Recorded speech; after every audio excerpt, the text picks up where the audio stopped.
Today, I'm going to talk about Steely Dan and their history overall, along with some of the major musicians they have worked with and their albums, and I will do a musical overview of some of those songs and albums. So, Steely Dan is an American pop rock band founded in 1971 in New York by musicians Walter Becker and Donald Fagen.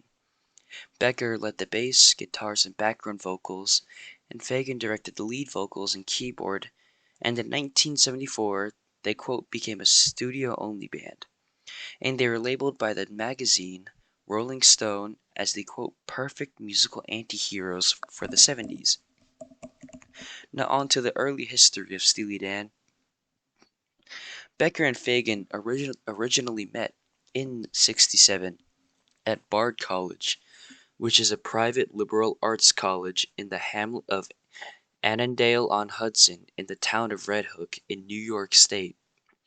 Fagen simply asked Becker to be in his band because he liked his electric guitar playing, and they soon performed with a bunch of small groups such as the Don Fagen Jazz Trio, the Bad Rock, and finally the Leather Canary. They played covers of songs by the Rolling Stones and had also some original compositions with them too. After Fagen graduated the college in 1969, he and Becker moved to Brooklyn to upstart their careers in music. They then were able to receive a contract with movie producers Peter Locke and Gary Mehlman to work on the soundtrack of the low-budget film You've Got to Walk It Like You Talk It or You'll Lose That Beat.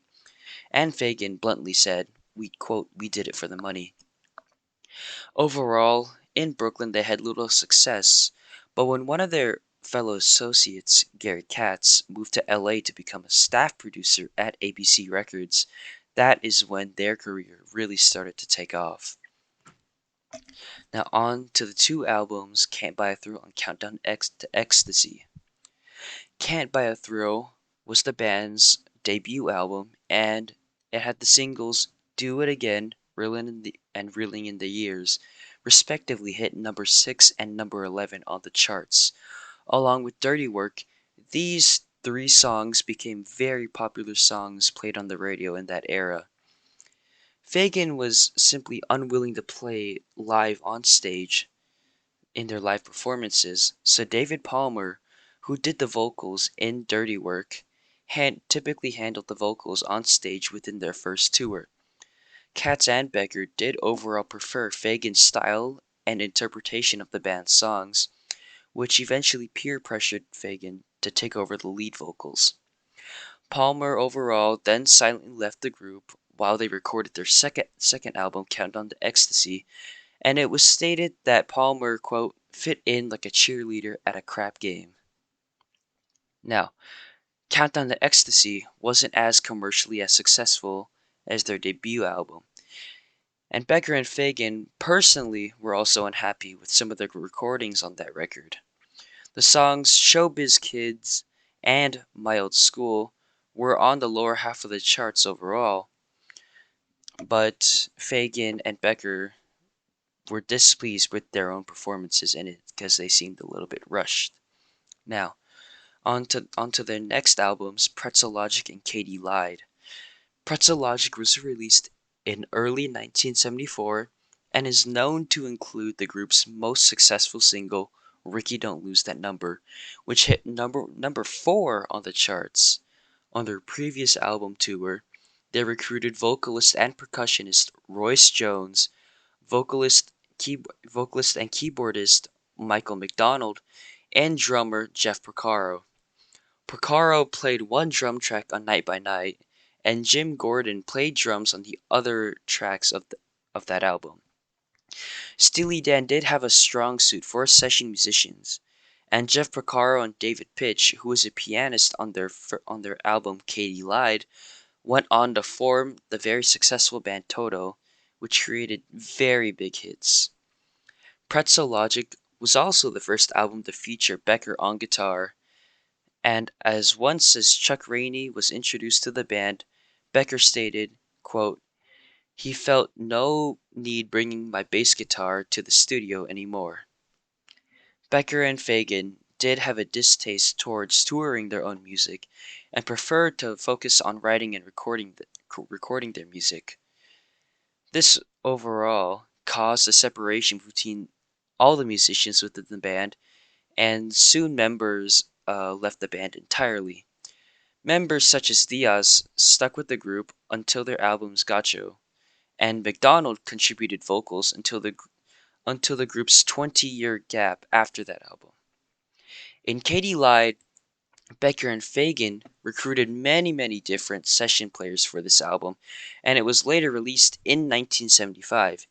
These musicians included Porcaro, Page, and McDonald, as well as the guitarist Elliot Randall, saxophonist Phil Wood, sax player and bass guitarist Wilton Felder, keyboardist and percussionist Victor Feldman, keyboardist Michael Omartian, and guitarist Larry Carlton. Diaz, Becker, and Fagan being the only original members of the band left. The album did receive gold for the songs Black Friday and Bad Sneakers, but like Countdown to Ecstasy, Becker and Fagan were again disappointed by their performances on the album, which is most likely due to the sound technicians, due to the faulty equipment which heavily affected their own sound, and the band even went out of their way to make a formal public apology about it. Now, on to the next two albums, The Royal Scam and Aja. The Royal Scam was released in May 1976 and is considered the most guitar-oriented album due to Carlton's prominent influence on the album. The album also features the session drummer Bernard Purdy and overall sold well in the US, but in the UK the song Haitian Divorce hit top 20 and significantly increased the album's sale there, and Haitian Divorce is considered Steely Dan's first major hit in the UK. Now, Asia, sorry about the pronunciation earlier, is Steely Dan's sixth album, and it is heavily influenced by jazz, and it released in September 1977. It then hit top 5 in the charts within 3 weeks of its release, and eventually ended up winning the Grammy Award. And ended up winning a Grammy Award for the engineer as the best engineered record recording. This album also went platinum with over 1 million sales. Peg was also the album's first single, followed by Josie, which peaked at number 26 on the charts, and Deacon Blues at number 19. This album then proved Fagan and Becker's reputations as songwriters and studio producers. The album itself features a huge variety of jazz artists too. After Asia's major success, Becker and Fagan were then asked to write the title track for the movie FM. The movie did not perform well at the box office, even considered a box office bomb, but the song itself became a hit and earned Steely Dan another engineering Grammy Award. In the UK, it was also a minor hit, and it almost reached top 20 in the US. Gotcho. Now, on to the band's breakup and their next album, Gotcho. For the majority of 1978, Becker and Fagan took a break from songwriting before starting their work on Gotcho. The album's production time had many technical, legal, and personal setbacks that hindered its time. All these problems then led Becker and Fagan to stop and put their partnership for hold for over a decade. These problems arose when an assistant engineer erased most of the second arrangement, which is a personal favorite track of Katz and Nichols. This track remained lost until it was recovered in 2020. Even more problems arose legally as MCA Records bought ABC Records in March of 1979, causing Steely Dan to not release an album in the following 2 years. Becker and Fagen planned to leave for Warner Brothers Records, but were caught in a stalemate as MCA had ownership of their music, meaning they couldn't change companies. Then, in Becker's personal life, multiple problems arose. He went through a lot of turmoil as his girlfriend died of a drug overdose, and he was later sued for $17 million for that death. Afterwards, he was then hit by a taxi crossing a street in Manhattan, which shattered his right leg. Upon being hospitalized with this injury, the album's final mix had just started, and and he could only communicate via telephone with the producers. Even more legalities ensued, as Steely Dan was sued by Keith Jarrett for copyright infringement on the Gotcha title that had been based on the song Long as You Know You're Living Yours. Fagen afterwards then admitted that he did love this song and it heavily inspired a lot of his work on that album itself. Gotcha finally released in November 1960, and despite the rocky road it went through, the album itself turned out to be a success.